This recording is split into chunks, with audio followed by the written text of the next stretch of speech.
Morning, everyone. Welcome back to Monday, 10 o'clock. I've just realised I've not done this yet. Let me just get this sorted. Hopefully, we've got a few people in today. Let's have a look. Yeah, we've got a few coming through already. Cool. So we're going to finish off the knee today, and just type this up. There we go, just so people can see what this is as they're scrolling through the videos. There we go. So yeah, finally finishing off the knee, and hopefully you can see that we're going into quite a bit of detail this time around. Last year, obviously, I think what we did last year was really good, but always trying to improve things. So yeah, going into a lot more detail, especially with the nerves and the blood supply.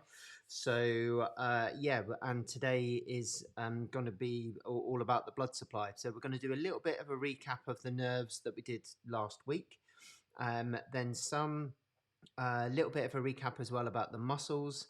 And then because the muscles form the channels that the blood supply goes through. So that's really really important to understand. And we did that a few weeks ago. So might be a little bit sort of out of your mind a bit. So if we can bring that back in, add those layers in, and then finish off with the blood supply. So we've got quite a few new words that you might not have seen before. So we're going to go over those. You know how I like all the kind of Latin and Greek. Let's see who we've got in the classroom this morning. So we've got Becky. Morning, Becky. Fiona's here. Julie's here. We've got Al and Isabella. Good morning, everyone. So if you've not done this before, if you've never done the live session, if you want to ask a question or you want to make a comment about something, you can just pop it in the Facebook comments. You need to make sure, though, that you allow Ecamm to use your profile picture. That is why we've got Al's name and his picture there. So if you haven't given permission for Ecamm to do that, then it will just come up as Facebook user. So it'd be good to see who you all are. Yeah, so if you've got any questions as we go along, then feel free to ask away. Okay, let's get going. So right then, so this is where we were last week. So literally just going to go through these. Good morning, Stevie. Sehr gut, danke. Good to see you, mate. Yeah, we'll try not to get in trouble with Leslie trying to convince you to do the DNM course. Okay, I've been told off. So nerve supply affecting the knee. So this is what we covered last week. So literally just going to skim through this. And if you're thinking, what the heck is going on? I have no idea. Then please look back at episode 59 and we go into all of the nerves and where they come from in a lot of detail and all of the muscles that those nerves supply. Okay, so we did all of that last week. We got a right bunch in this morning. Tristan, good morning, and Sarah, good morning as well. Good to see you all. Yeah, some great questions last week. It's one of the reasons I wanted to do a recap, really. So because I wanted to make sure that there wasn't any confusion with things. So we've got key things that we were looking at last week. Motor branches of a nerve. So these are the things that innervate the muscles and they switch the muscles on. So when a nerve comes out of your spinal cord, and we will cover this when we look at the lumbar spine. Okay, we did it in the cervical spine for the brachial plexus. So if you want to look back over those videos, we went into detail about what nerve roots were and all that kind of stuff. You've got different divisions of the nerve root. So some come out of the front of the spinal cord and some come out of the back. So we have what's called ventral and dorsal roots. And those roots are the ventral roots are motor nerves, and then the dorsal roots are sensory nerves. So out of your spinal cord, we've got these two roots that come out, and then they then form one single nerve, and then that then meets up with other nerves, forms a plexus, which then goes down the body and forms the main peripheral nerves that we know. So like last week, we looked at the femoral nerve, the obturator nerve, and the sciatic nerve. And again, if none of that makes sense and you're like, oh my God, there's too many words there and I have no idea what you mean, don't worry, because we haven't covered it yet. Okay, so we're gonna cover that when we look at the lumbar spine. So all of these peripheral nerves that we've seen so far, we'll look at the origin of those when we get to the lumbar spine, and then hopefully that will then tie up everything and you'll be like, okay, that's why that does that, that's why that does that. So there are specific, most of the peripheral nerves, so the nerves in your arms and your legs, they are mixed nerves. So they've got a bit of sensory nerve and they've got a bit of motor nerve and they're joined together. So what that means is that there'll then be some branches of the sensory nerve that comes off, and they'll go to the skin. So they'll supply the sensation of the skin. So if you get touched on the skin, so what we do in neurological testing is we will test different sensations. So we'll test light touch. So we'll use a cotton wool ball or something like that. Then we'll test sharp touch. So we'll use a sharp object, and we've got these little things called neurotips, and they've basically got a metal spike on, and you place the metal spike on the skin, and then that is picked up by the sensory nerves, and then that's relayed then back to the brain. So there's also vibration sense. So that's another sense that's picked up, and hot and cold. So there are all of these different sensors in the skin, but they're everywhere else as well. And they're detecting changes in the environment. And then that sensory information is then going into those sensory nerves, into the spinal cord, up to the brain, letting the brain know what's going on with everything that's going on in your body. So there are specific branches. So we looked at some last week, and we'll just quickly recap those that are purely sensory. So all they do, they're cutaneous branches, which is so these sensory branches specifically that we were looking at. The cutaneous branches set a sensation from the skin. Okay, so if someone touches you or you feel a cold breeze and the hairs pick it up, then that will activate the sensors that then send information along those sensory nerves. But it doesn't mean that you can't get sensation from the motor branches as well. They are not sensory nerves, but they can be irritated. So what they do, if they are irritated and there's some kind of inflammation there, then the sensors that are in the fascia that surrounds those nerves, because it's a bit like a muscle. So where you've got the endomysium, the perimysium, and the epimysium, so or mysium, however you want to say it, of the muscles, you've got an endoneurium, so there's a wrapping around the nerve fibers, then a perineurium, so it wraps around bundles of fibers, and then an epineurium around the whole thing. And those have also got sensory nerves in. So if there's something that happens to the nerve itself, which is sufficient enough stimulus to activate these sensory neurons, you will also get sensation from the motor nerve, but it's not a sensory nerve. I hope that makes sense. So if you're testing the skin, and that's all you're testing. So light touch, sharp touch, you're testing the cutaneous branches. So you're testing these sensory branches. You're not necessarily testing the motor branches. You test those with contraction of muscles. Okay, so if I wanted to test the L3, it's called a myotome when you're testing the motor nerves, then I'd want you to extend your knee. So you're testing the quadricep muscles, and that essentially is testing the femoral nerve. Okay, but specifically sort of L2 to L4, but mostly at around about L3. Okay, so when we get to the lumbar spine, we'll delve into that in a bit more detail. So yeah, some of that might have not made any sense to you, and I apologize, but hopefully it will do over the coming weeks. So yeah, these sensory branches supply skin patches. Okay, so if you've lost a sensation in an area of skin, then that's to do with the sensory nerve. Okay, and then the articular branch is a sensation from the joints, so from the ligaments, the synovial membrane, the capsule, and especially the ligaments, because what ligaments do is they provide proprioception. Okay, so when a ligament is stretched, then that activates the proprioceptors, which sends a message via the articular branches into the spinal cord, which then the spinal cord then activates a motor neuron to activate the muscles to protect that joint.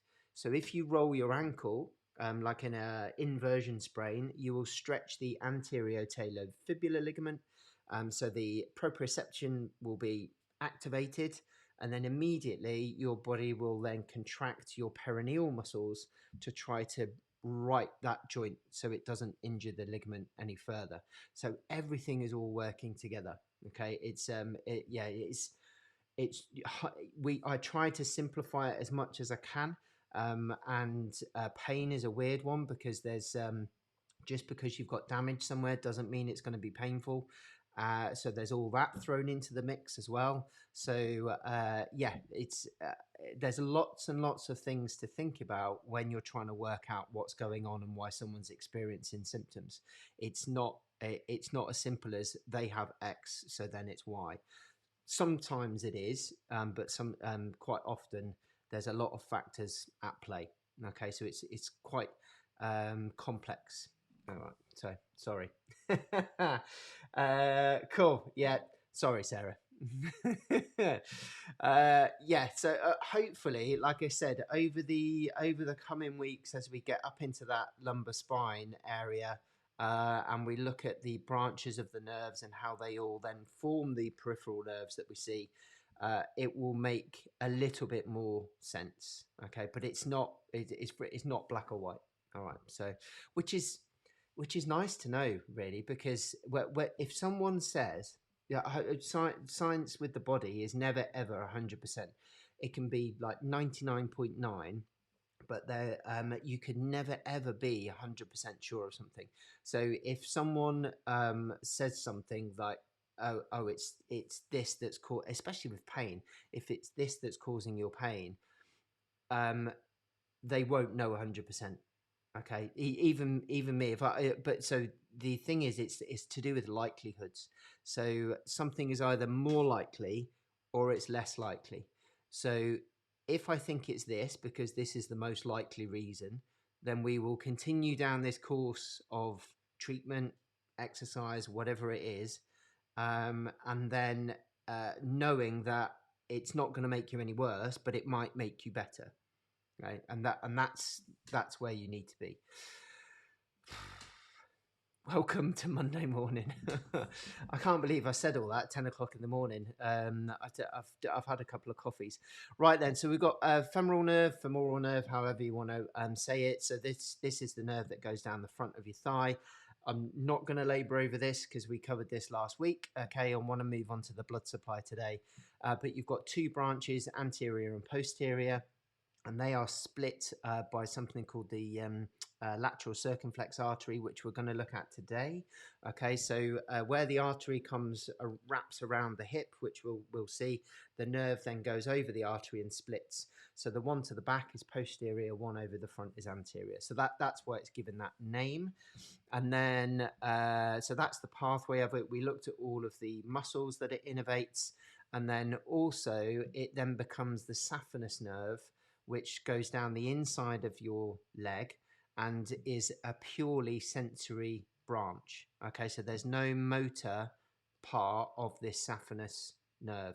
It's all purely sensory. So that's what I'm saying. So we've got some bits of the nerve coming off there that are motor, some bits that are sensory, and some bits that are, see that one there, hip joint.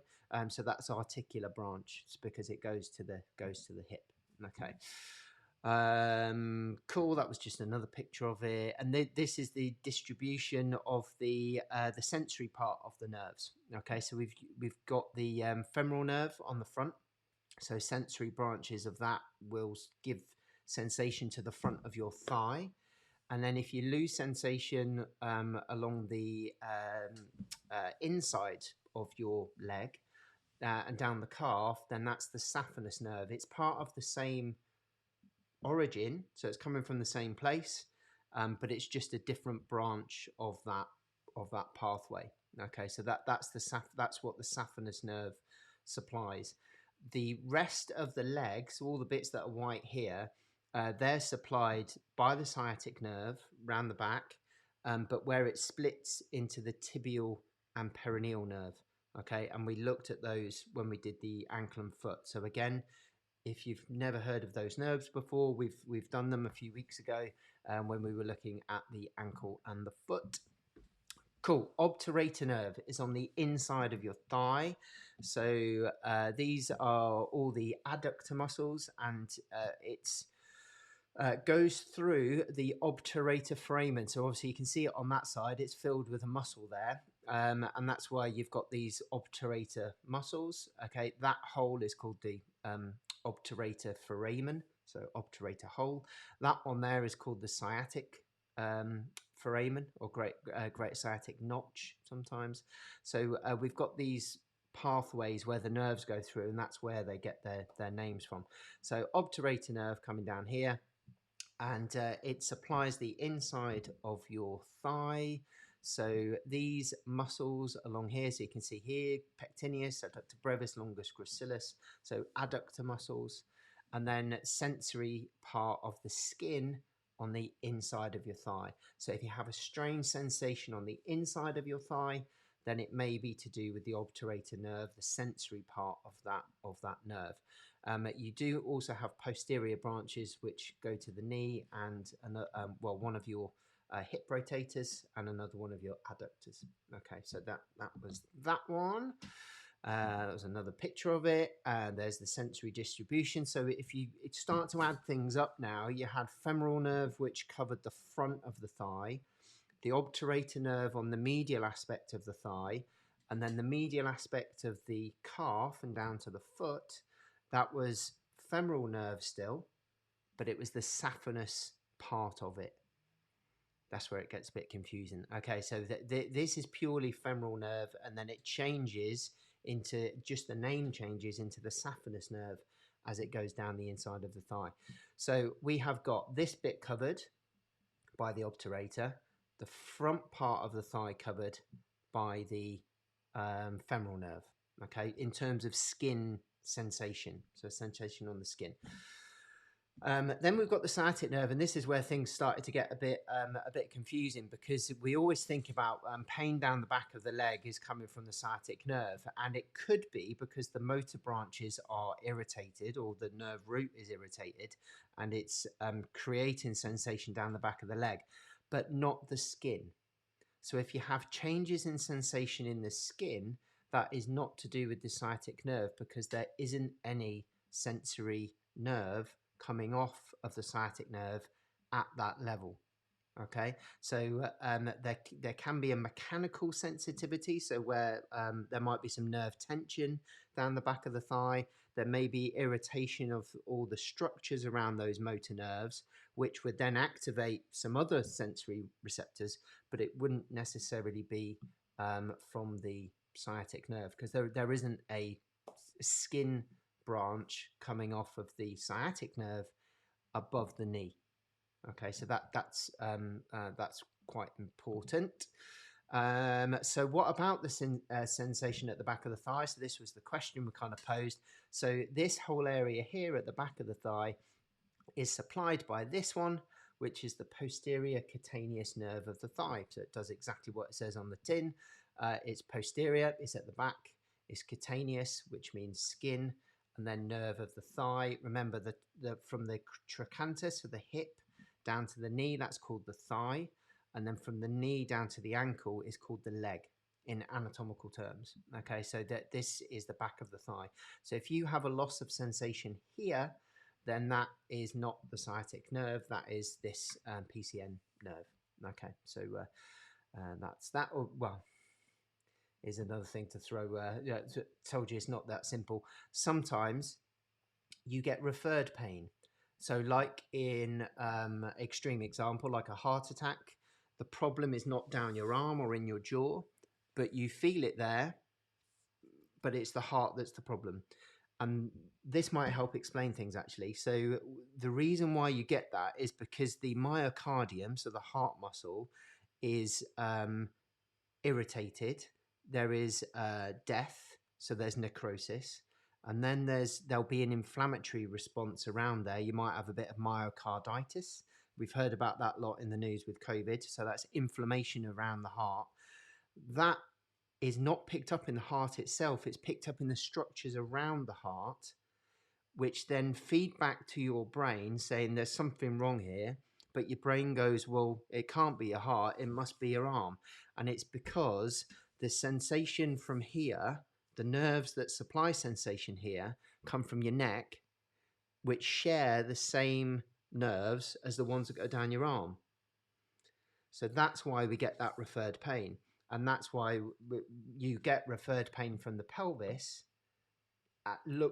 Feels like, well, sciatica just means back of the leg pain. So that's why we get that those referred symptoms, because they share a nerve root with nerves that supply that region. Okay, so yeah, if you feel pain down the back here, it could be pelvic pain, pelvic girdle pain, or it may be irritation of this posterior cutaneous nerve. Okay. Cool. Right. Becky's asked a question. Pins and needles, would that be more to do with sensory motor nerves? Just wondering, as many sciatica reports pins and needles numbness.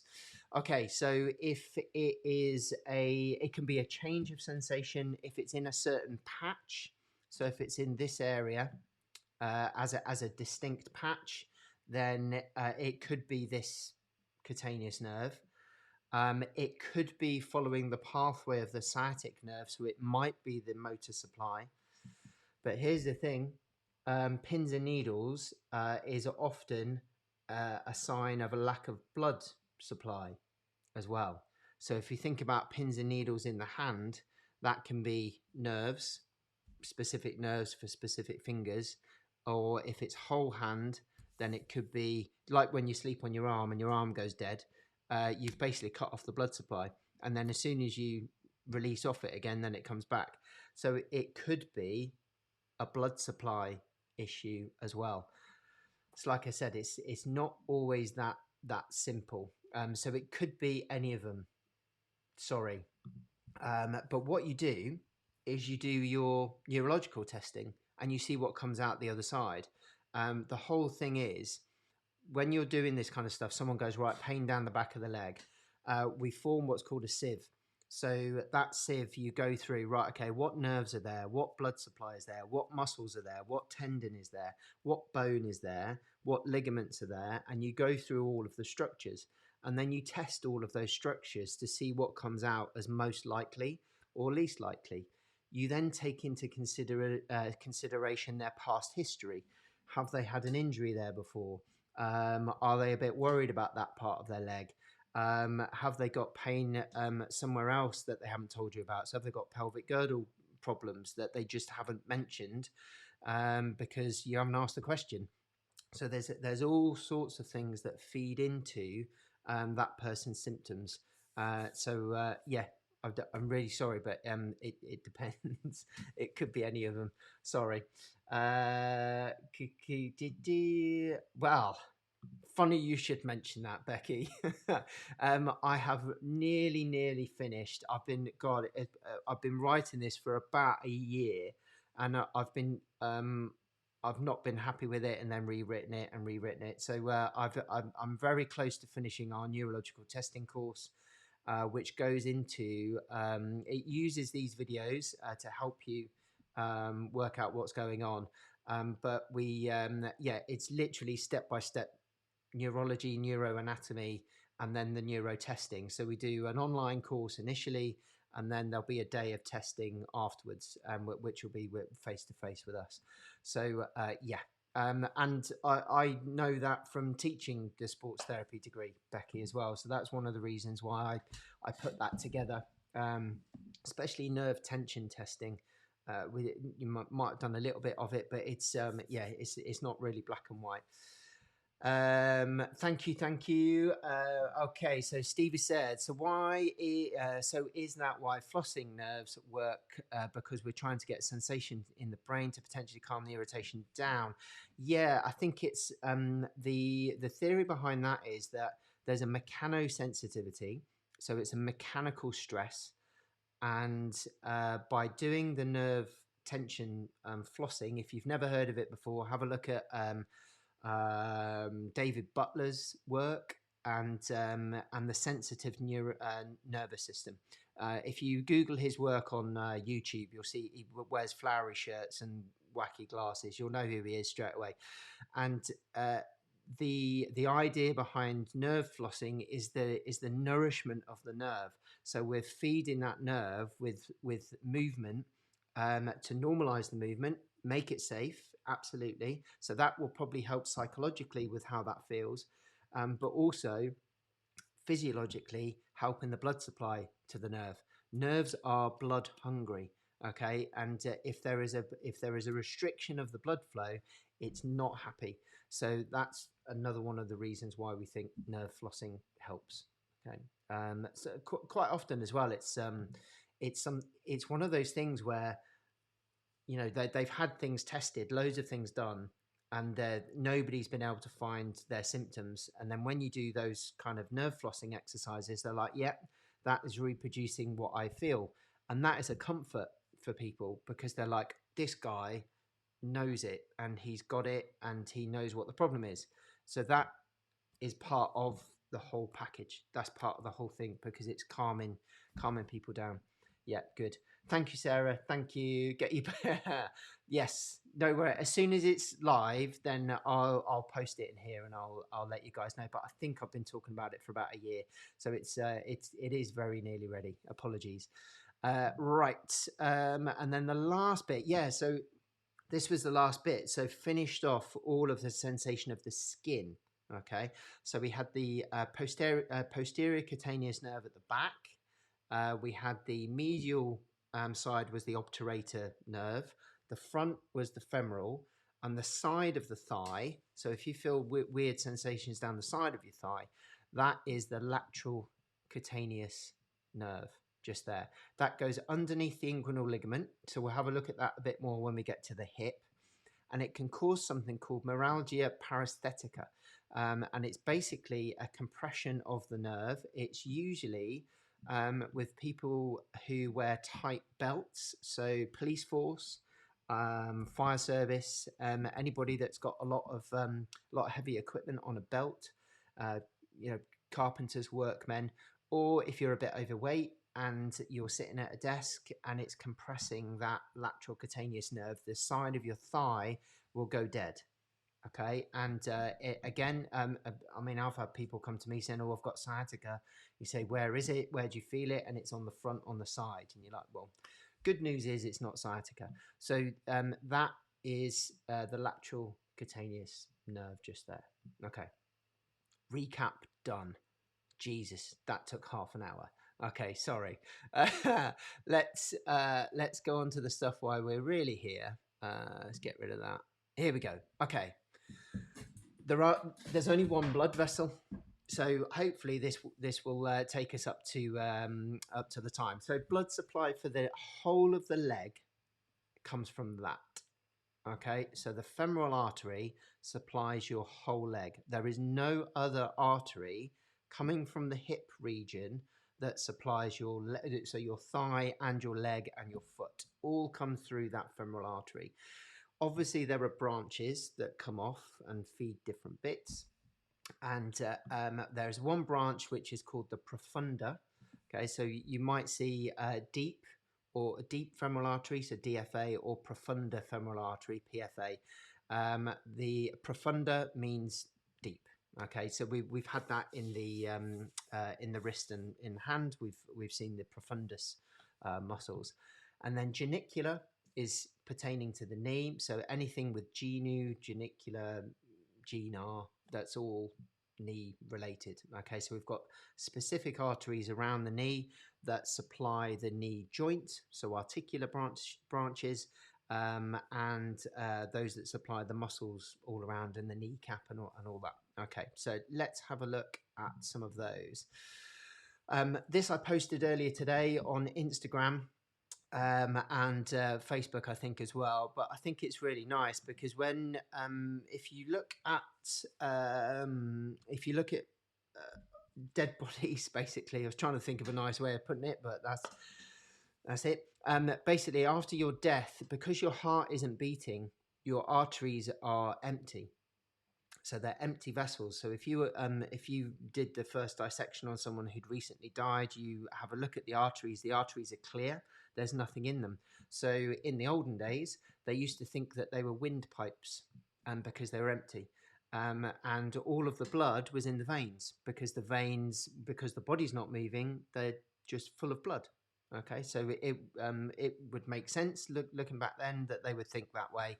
But we know obviously that the arteries are the main oxygenated blood supply, and then the veins are the deoxygenated. So after death, the arteries are empty because they looked like air tubes. So just a geeky anatomy fact for you. And we're going to start in the hip.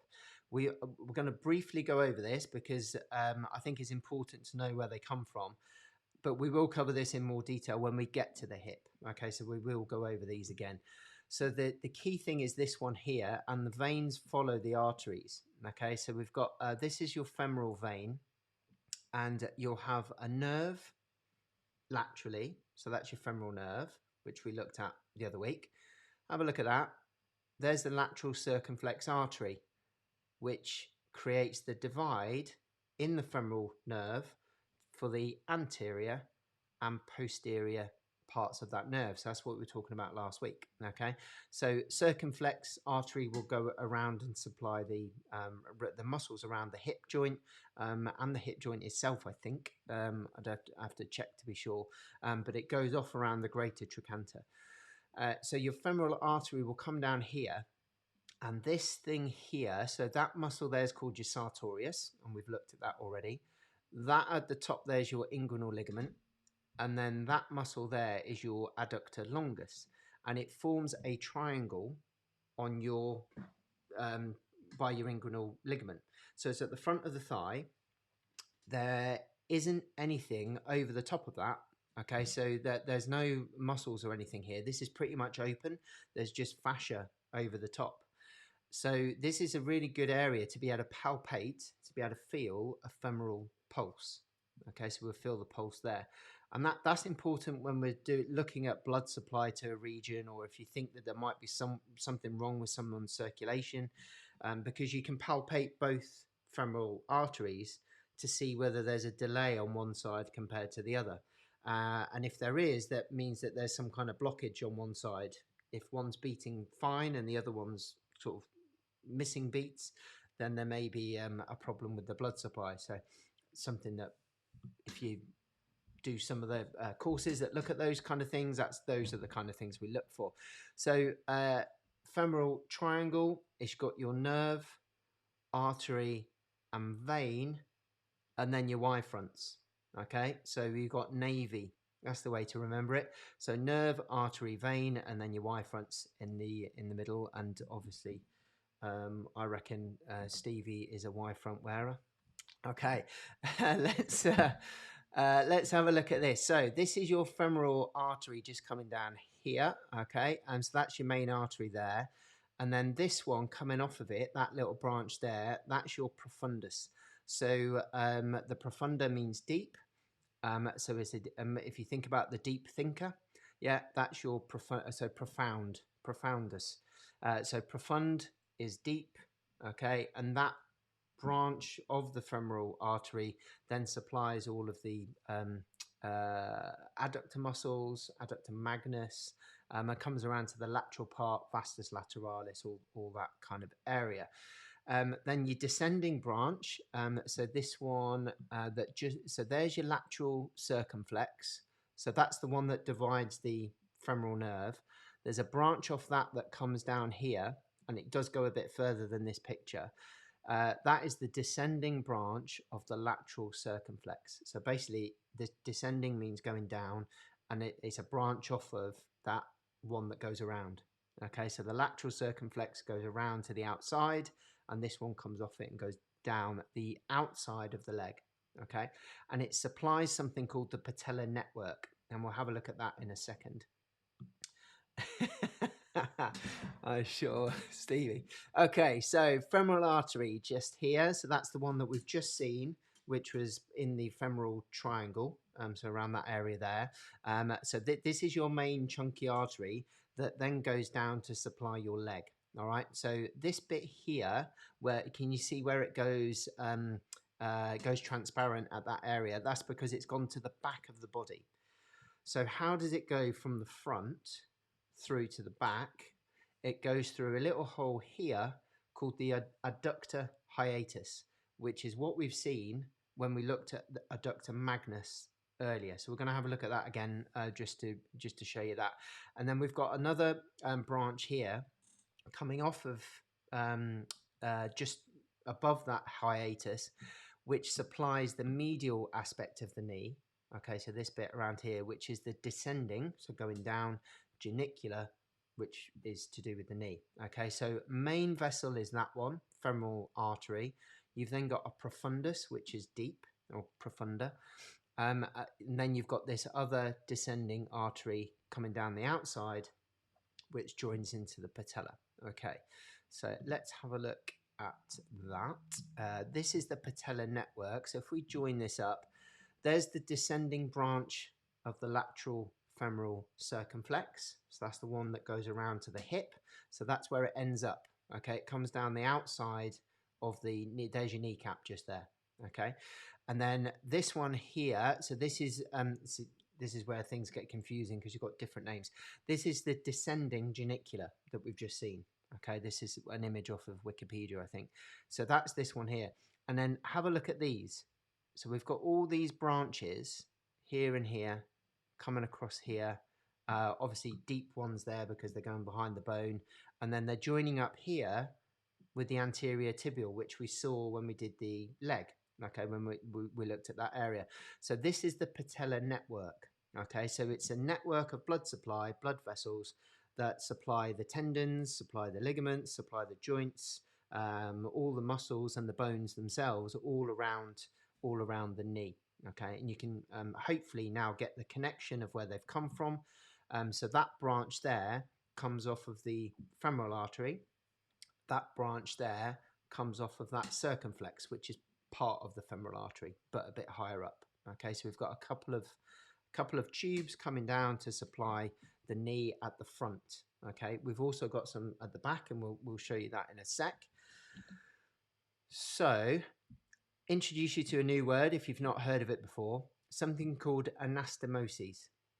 Now, anastomoses are unions of branches or parts of branches. So this here on a leaf is anastomoses. So if you imagine this as a blood supply, so you've got the main arteries coming down, and then you've got all these little anastomoses coming across and then attaching to other branches. So that in nature is where anastomosis get its name. So if you have a look here, this is the blood vessels of the, it looks like it's the thigh, I think it is, and then you've got all these little networks coming off here, and those branches are called anastomoses. So if we have a look here, these here, like those joining up there, those joining around there, those ones there, those ones there, those are all called anastomoses. Okay, so they are basically the joining branches of the blood supply. Okay, and then this one kind of tidies things up nicely because the image is a bit clearer. So there's the femoral artery coming down. That circle there, that's your adductor hiatus. So that's what's formed by that adductor magnus. Then you've got your descending genicular, and then you've got articular branch. So that's going towards the joint. And then we've got the saphenous branch. Remember hearing about that before? Okay, so saphenous is on the medial part of the leg. So we've got the saphenous nerve, the saphenous artery, and there's also a saphenous vein, which we'll have a look at in a second. So all of these will anastomose with each other, and they'll join to each other to form a network all over the patella. Okay, so that's what all of those do. And then around the back, just move me out of the way. So we've been looking at the front and the supply to the front. When it comes around to the back, this now is where things get a bit confusing, because when the femoral artery goes through that adductor hiatus, it then becomes the popliteal artery. This is the popliteal space, so the back of the knee. Okay, so this is now it's exactly the same vessel, it's just called a different name. So this is now the popliteal artery, and these around here are the genicular arteries, these ones there, and then we've got these ones there, and they will join up with the ones on the front round here, and then those are the ones that are anastomosing at the front. Okay, so you've got a branch coming off and feeding the front, and then as the blood supply comes behind the knee, you've then got branches that come around and join with those nerves at the front, those arteries at the front as well. Okay, so they're all a network all together, front and back, supplying the whole knee. Okay, now I needed to show you that before I show you the videos, otherwise they just would not make sense. So let's have a look at these. Hopefully, here we go. Okay, so we're going to first of all have a look at the adductor canal. So it starts at the inferior part of the femoral triangle. So we saw that before, where the sartorius comes down and the adductor longus comes down. That bottom part there is the, let me just pop that up the top there. I've just realised that I'm off camera. There we go. So where the sartorius comes down and the adductor longus comes down, that inferior part, that's the bottom bit of the canal. Okay, and then so the adductor canal finishes where the adductor hiatus starts. Okay, so let's have a look at that, and we'll pause things as we go. Okay, it's enough of me talking. Right then, so you've got your VMO, vastus medialis oblique. So that's your vastus medialis muscle. There's your adductor magnus, so huge muscle, really posterior. Then you got adductor longus, and then adductor brevis underneath that. So this bit here is the adductor canal. Okay, so there's the adductor longus, and there's your medialis, and going through there, and then there's the hiatus just there. So at that point, that's where it goes backwards. Okay, so that section there is this bit here. Okay, let me just rewind that a bit. Okay, yeah. So that femoral triangle, which we looked at earlier, that is this bit here. Okay, so your blood supply and your nerve supply will come out there in a second. Okay, you'll be able to see that. So then the next bit is the hiatus, and that is that bit there. Okay, so there's your adductor magnus, which is what we've just seen earlier. There's the tendon of it attaching onto the adductor tubercle, and then there's a gap here, so the blood supply will sit on the top of there, on that adductor canal, and then it will drop through that gap and then go to the back. As soon as it goes through there, it then becomes the popliteal artery. Okay, so it's femoral artery all the way, and then popliteal just there. We haven't got long left, so apologies if you've got to go to work. There's about 5 minutes left. Okay, so that's where it comes through. And then these are your popliteal vessels. So you got your patella just here. This here is the saphenous vein. Okay, so it runs all the way down to the ankle. Similar pathway to the saphenous nerve and saphenous artery. So that's one of your main veins. So if you get varicose veins, that's usually the one that they'll remove. There's the triangle. And then, so sartorius just there. There's the femoral triangle. And then these are your blood vessels running down here. There's gracilis, VMO, and then your adductor longus. So remember the adductor canal, and then there's the magnus. So there's the hiatus, where it just goes through just there. So it passes through there and then goes round to the back of the knee. So let's have a look at that. So this is it coming through here. So these are your blood vessels. This is a posterior view. There's your sciatic nerve just there. So this is the back of the knee, all of this bit here. So sciatic nerve just there. So then you've got artery, vein, nerve. Okay, so that in that order from deep to superficial. Let me just pause that there. Okay, cool. So here, this is the inside of the back of the knee. So this is your semimembranosus, semitendinosus, biceps femoris just there.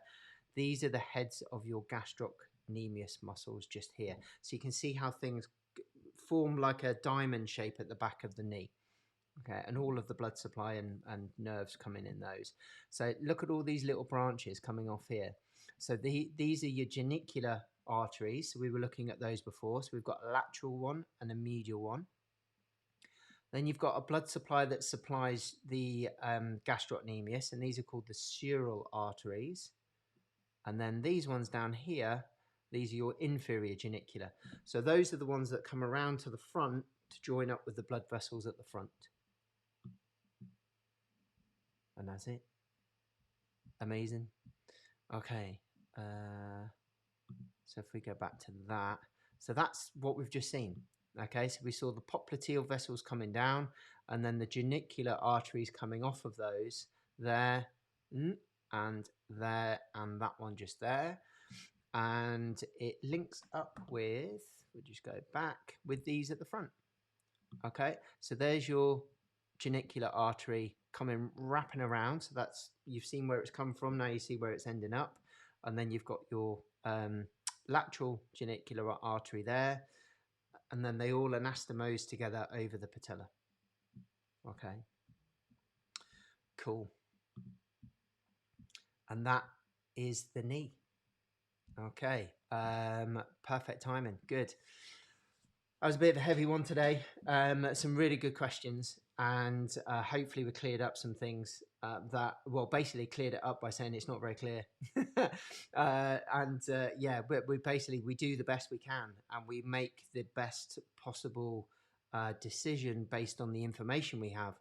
And this is my thing with clinical reasoning. So clinical reasoning is only good when you've got a broad base of knowledge. And if you're missing bits, then you're going to be limited in your clinical reasoning. It's not your fault. It's just different courses will teach different things. So the physiotherapy course will teach different things to what I learned on osteopathy. So I've had to learn the physio stuff that I was missing from my osteo degree to kind of fill in the gaps of things that I was missing, and then it starts to make a bit more sense.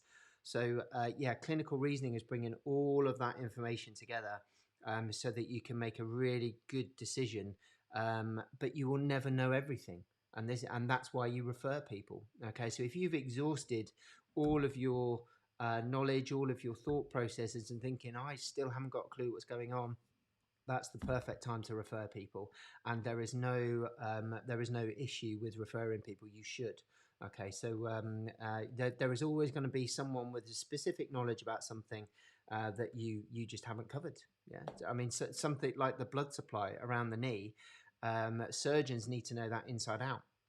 They have to with the surgery that they do. So they need to know where all those little blood vessels are and where the anastomoses are. So their anatomy knowledge around that area would be amazing. But if they were asked to do an operation on the hip as a knee surgeon, they would know generally, but they wouldn't know the exact detail. Okay, so even people at the top of their field, clinical medicine, will still need to refer people on. So we should have no shame in doing that. It should be a thing that we're quite proud of doing, to be honest, and we shouldn't just muddle on.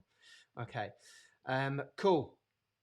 Thank you, everyone. Yeah, I know exactly how you feel, Isabella. Yeah, you're very welcome. It takes time, this stuff, and yeah, repetition, and obviously we're going to link in the hip down to the knee, so we're going to go over some of these things again. Okay, so no probs, Penny. Cool. We will see you next week, 10 o'clock, and we're going to start on the hip. So bones, bony landmarks all around the hip. Looking forward to getting onto that area. It's going to be a good one. I'll see you next week. Cheers, guys.